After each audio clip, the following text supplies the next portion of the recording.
প্রচন্ড বাতাস, প্রচন্ড বাতাস। তো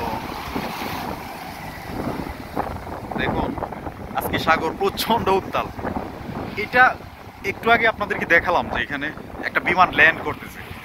এই এই যে এরিয়াটা, এটা হচ্ছে আপনার এই আমি যে সিটিতে থাকি পালেরমো, সেখানের আন্তর্জাতিক বিমানবন্দর এই জায়গাতে। আর এটা হচ্ছে আপনার সমুদ্র। আমি যে জায়গাতে এখন আছি এটা হচ্ছে একেবারে সমুদ্রের মাঝখান বরাবর একটা রাস্তা তৈরি করছে, যাতে মানুষ অনেক দূর পর্যন্ত হাঁটতে পারে। খুব কাছে থেকে সমুদ্রের যে ভিউটা সেটা যাতে নিতে পারে সেই জন্য দেখেন খুব সুন্দর ভিউ। দেখেন আমরা আজকে ঈদের দিন, ঈদের দিন থাকা সত্ত্বেও কাজ করতে হয়েছে। কাজ করার পরে অনেক বন্ধু বান্ধব, বড় ভাই, তাদের বাসায় দাওয়াত ছিল। এখান থেকে খাবার দাবার শেষ করে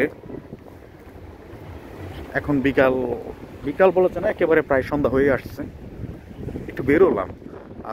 আমি তো সবসময় আপনাদেরকে বলি যে আমার বাসার সাথে হচ্ছে সমুদ্র, একেবারেই সমুদ্র। এবং এই যে দেখেন পাহাড়, এটা হচ্ছে পাহাড়, এটা সমুদ্র। তো খুবই ছোট্ট একটা শহরে থাকি, খুবই সুন্দর আন্তর্জাতিক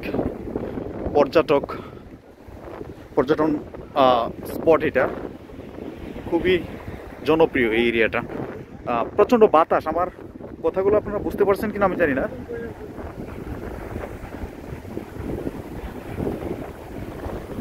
আমি সমুদ্রের ভিডিও আগেও আপনাদের সাথে শেয়ার করছি। দেখেন পানি যে আছে কত পরিষ্কার। আর আমাদের দেশে, আমি কক্সবাজার অনেকদিন ছিলাম, প্রচণ্ড গোলা পানি। আর এখানে দেখেন পানি কত সুন্দর। ইচ্ছা আছে একদিন আমি যেখানে কাজ করি, আমার বস উনি বলছে যে আমরা একদিন এখানে সাঁতার কাটবো। আমার বস আমাদের সাথে থাকবে, ইনশাল্লাহ ব্লগ থাকবে, আপনাদের সাথে শেয়ার করব। কাছ থেকে দেখায় আপনাদের সমুদ্রের গর্জন। দেখেন, ও মাই গড, ভিজে গেছি।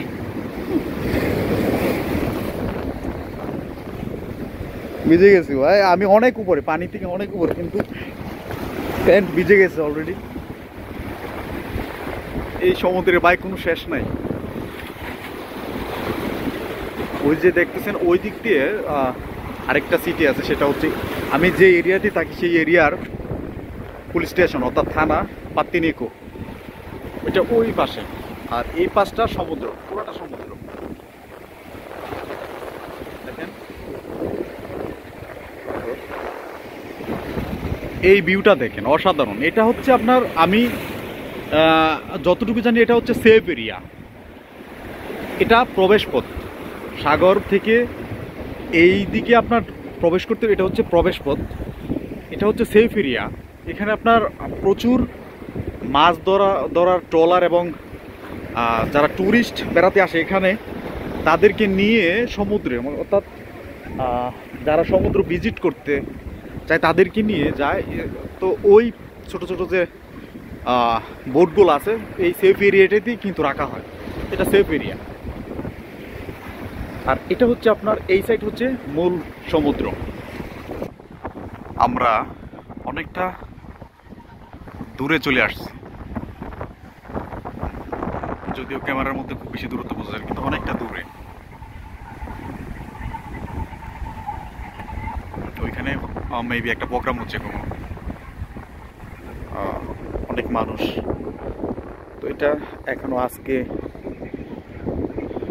এখনো মার্চ শেষ হয়নি, এপ্রিল থেকে সামার টাইমটা কাউন্ট করা হয় মূলত। কিন্তু এখনো ভালো শীত ফিল করা যায়, শীত আছে এখনো।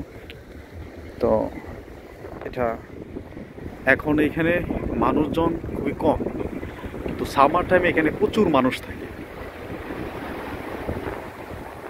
আর একটা মজার বিষয় আপনাদেরকে দেখাই, ওই যে দেখেন দুইজন ভাই বড়শি দিয়ে মাছ শিকার করতেছে। এখানে কিন্তু প্রচন্ড ঢেউ আছে পানি, দেখেন উত্তাল, প্রচন্ড উত্তাল, কিন্তু এখানে কিভাবে মাছ শিকার করে আমি ব্যাপারটা বুঝি না।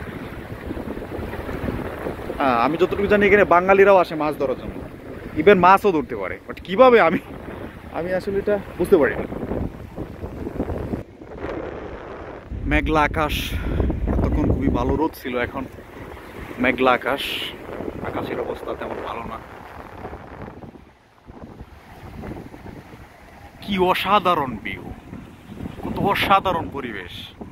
আমার পরিবার আগামীকালকে বাংলাদেশে ঈদ, তো বেড়াতে যাবে কক্সবাজার।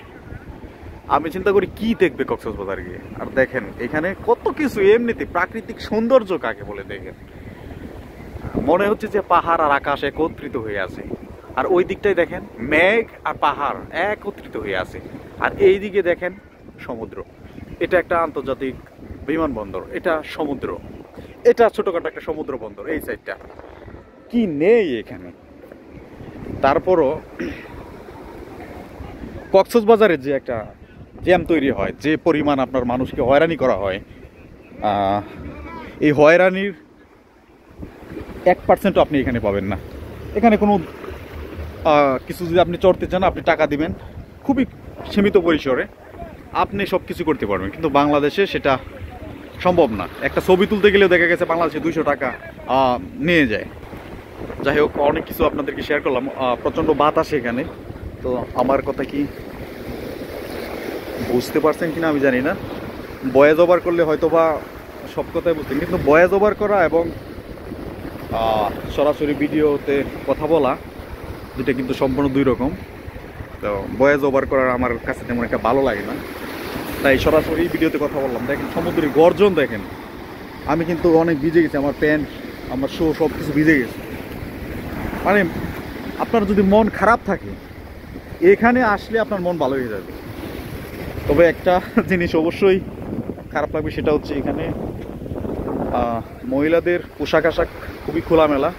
এই বিষয়টা একটু খারাপ, দৃষ্টিকটুর। আমাদের তো এই পরিবেশে আমরা অভ্যস্ত না। এই বিষয়টা ছাড়া আপনার মন ভালো হওয়ার মতো সব কিছু এখানে পাবেন। প্রাকৃতিক সৌন্দর্য মানুষের মনকে ভালো করে দেয়, এটা স্বাভাবিক একটা ব্যাপার। তো যাই হোক, আপনাদেরকে দেখানোর ইচ্ছে ছিল যে প্রাকৃতিক সৌন্দর্য কেমন। ইনশাল্লাহ যেহেতু সামার টাইম চলে আসছে, অনেক কিছু আপনাদেরকে দেখাবো। সবাই আগামীকালকে বাংলাদেশে ঈদ, সবার ঈদ ভালো কাটুক। পবিত্র ঈদ উল ফিতরের শুভেচ্ছা সবাইকে, ঈদ মুবারক। ধন্যবাদ সবাইকে।